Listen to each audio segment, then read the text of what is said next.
Yang miskin jangan bersedih dan jangan sesali diri. Yang kaya janganlah bangga jeung aridahan. Iman anu kadua puluh kalawan nganggo niat fil lailati dina waktu wengi li taatil maula karena arah-arah taat ka pangeran Allah Subhanahu wa ta'ala. Tidak iri terhadap orang. Jangan kadang-kadang ini mah orang tetangga yang beli kulkas, kita yang panas dingin.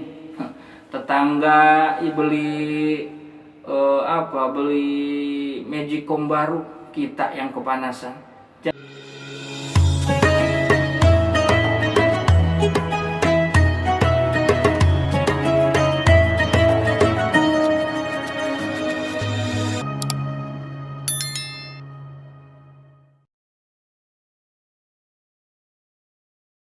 Bismillahirrahmanirrahim.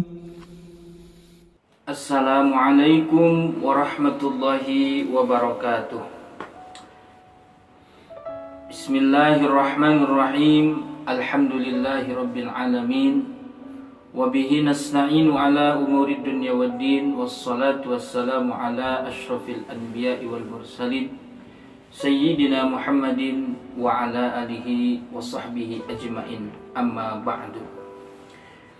Faqala al-musannifu rahimahullahu ta'ala wa nafa'ana bihi wa bi ulumihi fid dharain amin ya Allah ya rabbal alamin. Salli salata wa zaki ma laka summa sum wa'kuf wa hujja wa jahidan fatukramu. Sallis salata kudu salat aranjeun as-salata kana salat fardu wazaki jeung kudu ngazakatan anjeun malaka kana harta anjeun summa terus kudu puasa anjeun tegasna puasa Ramadan. Waquf jeung kudu iktikaf anjeun. Wahujja jeung kudu ibadah haji anjeun. Wajahidan jeung kudu jihad temenan anjeun.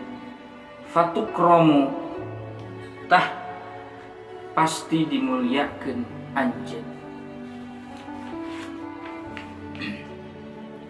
Wasyu'batus salisatu wal isyruna jeung aridahan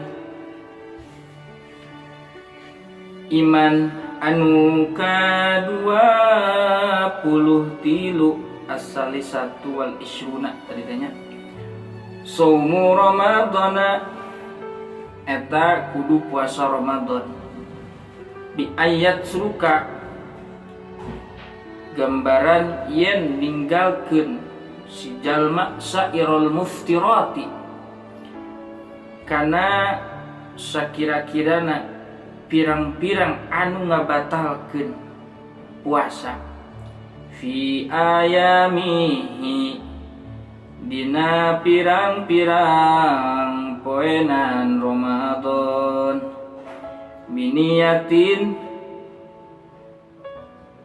kalawan nganggo niat fil lailati dina waktu wengi li taatil maula karena arah-arah taat ka pangeran Allah Subhanahu wa ta'ala. Minal fajri timimiti bijil fajar ila gurubis syamsi tumekamaring surup serengenge wa syu'batus salisatu wal ishruna shaum Ramadan. Nah, kutipan nazam atau bait yang tadi saya baca itu terdapat dalam kitab Syu'bul Iman, sebuah karya besar dari seorang ulama yang masyhur, yaitu Syekh Al-Imam Zainuddin bin Ali bin Ahmad Asy-Syafi'i, dan disarahkan atau dijelaskan lebih luas lagi kitab tersebut oleh seorang ulama besar yang berasal asli dari Indonesia, yaitu Syekh Nawawi Tanahara, Banten. Nah, nazam atau bait yang tadi saya baca itu merupakan kutipan yang sangat erat kaitannya dengan bulan suci Ramadan, karena di dalam bait tersebut yang tadi saya baca, di situ ada summa sum, maka kari-kari kudu puasa anjeun. Itu adalah perintah agar kita melakukan puasa. Puasa yang dimaksud adalah puasa Ramadan, karena merupakan sebuah kewajiban. Bahkan dalam rukun iman, puasa Ramadan, rukun Islam maksud saya, mohon maaf, puasa Ramadan itu merupakan termasuk ke dalam kategori rukun Islam yang keempat. Yang pertama, membaca 2 kalimah syahadat. Lalu rukun Islam yang kedua, melaksanakan sholat. Rukun iman yang ketiga, membayar zakat. Lalu rukun iman yang keempat, yaitu melaksanakan puasa pada bulan suci Ramadan. Nah, kutipan kalimat yang tadi saya baca, wa syu'batus salisatu wal ishruna shaum Ramadan bi ayatu kasairul muftirati fi ayamihi, kurang lebih menceritakan tentang definisi atau yang dimaksud dengan puasa, yaitu kurang lebih bi ayatu kasairul muftirati, arti daripada puasa itu adalah menahan diri kita, atau dalam artian meninggalkan dari segala sesuatu yang membatalkan akan puasa tersebut, fi ayamihi, dalam satu hari puasa tersebut, biniyatin, dengan niat tertentu. Contoh seperti bulan puasa Ramadan diniatkan dengan ditentukan niat yang khusus, yaitu melaksanakan puasa pada bulan Ramadan. Nawaitu somagodin an adai fardhi syahri Ramadan hadis sanati fardhan lillahi ta'ala. Itu fil laili, niat itu harus malam hari, ya, pada bulan niat puasa Ramadan ini harus malam hari sebelum datangnya fajar shodiq, ya. Makanya kan ada adat kebiasaan setelah melaksanakan sholat tarawih disambung dengan zikir, lalu kita niat bareng-bareng niat puasa Ramadan. Nah, niatnya bertujuan apa? Litaatil maula, hanya berharap semata-mata puasa tersebut didedikasikan atau diperuntukkan untuk mengharap ridho Allah Subhanahu wa taala. Minal fajri ila ghurubis syamsi, bermula dari mulai fajar shodiq ila ghurubis syamsi, sehingga sampai nanti tenggelam matahari. Nah, di situ yang penting kita garis bawahi ayatul kasairul muftirati, menahan diri dari segala sesuatu yang membatalkan kita. Di antaranya makan, minum dengan sengaja, di antaranya. Itu secara zahir. Bahkan secara batin bukan hanya makan dan minum. Ternyata puasa itu bukan hanya menahan lapar dan haus saja, akan tetapi seluruh anggota badan kita juga harus ikut belajar berpuasa. Tangan kita ikut berpuasa, telinga kita juga belajar ikut berpuasa, hidung kita juga ikut belajar berpuasa, lisan kita ikut belajar puasa, tangan dan kaki kita juga ikut belajar berpuasa. Artinya apa? Punya telinga, kita puasa harus bisa menahan diri kita. Telinga itu jangan digunakan mendengarkan sesuatu yang tidak hak untuk didengarkan. Lisan juga sama, harus bisa menahan lisan kita berpuasa untuk mengatakan sesuatu yang bukan haknya untuk dikatakan. Tangan kita, kaki kita juga harus ikut belajar berpuasa, menahan diri, menahan tangan kita dan kaki kita bergerak dan melangkah kepada sesuatu yang bukan yang tidak diridhai oleh Allah Subhanahu wa taala. Bahkan hati kita pun harus ikut belajar berpuasa. Berpuasa dalam artian apa? Tidak hasud terhadap orang, tidak iri terhadap orang. Jangan kadang-kadang ini mah orang tetangga yang beli kulkas, kita yang panas dingin. Tetangga beli beli magicom baru, kita yang kepanasan. Jangan seperti itu. Ibarat kata pepatah peribahasa Sunda bilang, penyakit hati itu kan ada banyak ya, diantaranya sirik pidikannya ya iren paras dan dudupak kerupak simuat ujub riak takaburnya cimaki matanggul koret ngopet menit mereket jahe bin kuci-kuci hotahe hampateri mujitum sepiar karhe. Nah itu sederet penyakit hati. Apabila kita sedang melaksanakan puasa bulan Ramadan, itu pun harus dilatih untuk berpuasa. Agar supaya apa? Puasanya jangan hanya menahan lapar dan haus saja. Ya, akan tetapi seluruh anggota badan kita juga ikut berlatih berpuasa agar supaya kita mendapatkan pahala dan ganjaran puasa yang memang semestinya kita dapatkan, tidak hanya menahan lapar dan haus saja. Nah, menahan lapar, menahan haus, menahan hati kita, menahan seluruh anggota badan kita dari hal-hal yang dilarang oleh Allah Subhanahu wa taala, ini merupakan sebuah pelajaran yang sangat luar biasa menurut saya. Maka daripada itu, hikmah daripada puasa itu diantaranya banyak. Secara uji klinis kesehatan, ternyata puasa itu sesuai dengan hadis baginda Rasulullah SAW bahwasanya sumu tasihu, puasa itu adalah menyehatkan. Ternyata benar, ketika kita dalam kondisi berpuasa itu secara tidak langsung mengistirahatkan organ pencernaan kita yang selama ini kita secara liar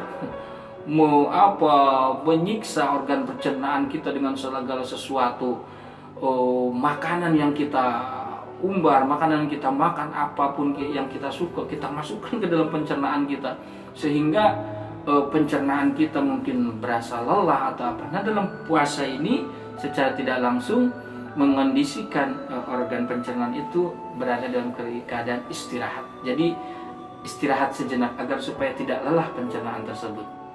Lalu secara uji klinis kesehatan lainnya, ternyata puasa ini merupakan sebuah cara atau metode untuk menghilangkan racun di dalam tubuh.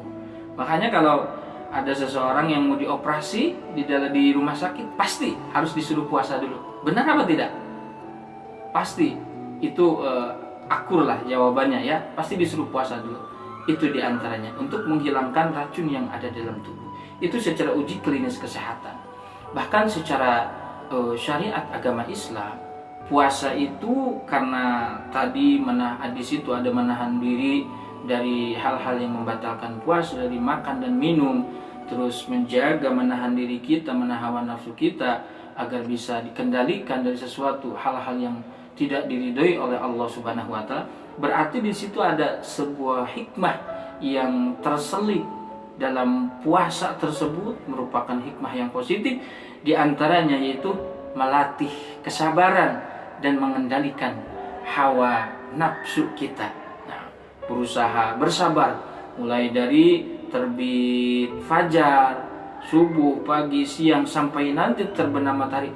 Kita belajar sabar, padahal perut kita udah keroncongan menahan lapar, tapi kita coba sabar. Tengah hari bolong udah haus, tapi kita belajar sabar nahan haus. Ya, itu di situ ada belajar sabar, insya Allah. Karena apa? Dalam pepatah mengatakan, seorang yang tidak mampu bersabar dia tidak akan tahu manisnya rasa bertahan. Nah, di situ itu kita belajar bersabar. Intinya apa? Puncaknya hikmah daripada puasa itu adalah merupakan sebuah metode agar kita keimanan dan ketakwaan kita meningkat. Sebagaimana di dalam Al-Quran dikatakan kan, la'allakum tattaqun. Intinya puasa itu agar kita belajar menjadi orang-orang yang lebih bertakwa lagi kepada Allah Subhanahu wa taala, agar kita menjadi orang yang lebih beriman lagi kepada Allah Subhanahu wa taala. Itu adalah sebuah ujian, sebuah cobaan agar kita mendapatkan tita takwa dari Allah Subhanahu wa taala. Karena sebaik-baiknya pangkat itu bukan karena hartanya, sebaik-baiknya pangkat itu bukan karena jabatannya, bukan karena rupanya, akan tetapi takwa dan tidak takwanya itu. Makanya dalam satu kutipan syair dikatakan bahwasanya harta itu bukan segalanya, rupa juga bukan segalanya, akan tetapi manusia itu dilihat daripada takwa dan tidak takwanya, itu manusia. Nah, makanya dalam sebuah syair dikatakan, yang miskin jangan bersedih dan jangan sesali diri, yang kaya janganlah bangga dan jangan busungkan dada. Derajat manusia di sisi Tuhannya bukan karena hartanya. Derajat manusia di sisi Tuhannya hanya karena takwanya. Maka daripada itu, dari itu bertakwalah dalam hidup yang berharta. Dari itu bertakwalah dalam hidup yang tak punya. Saya kira saya sangat setuju sekali dengan kutipan syair yang disampaikan oleh Bung Haji Roma Irama tersebut. Mudah-mudahan kita semuanya senantiasa diberikan kekuatan oleh Allah Subhanahu wa taala, bisa melaksanakan puasa pada bulan suci Ramadan ini dan mengisi bulan suci Ramadan ini dengan segala sesuatu hal-hal yang positif, amal soleh yang baik. Mungkin itu saja yang dapat saya sampaikan. Rabbana atina fid dunya hasanah wa fil akhirati hasanah wa qina adzabannar. Ihdinas siratal mustaqim, siratal ladzina an'amta 'alaihim ghairil maghdubi 'alaihim waladdallin. Rabbighfirli wa li walidayya amin. Wallahul muwaffiq ila aqwamit thoriq. Wabillahil hidayah wa taufiq wal afu minkum. Assalamu alaikum warahmatullahi wabarakatuh.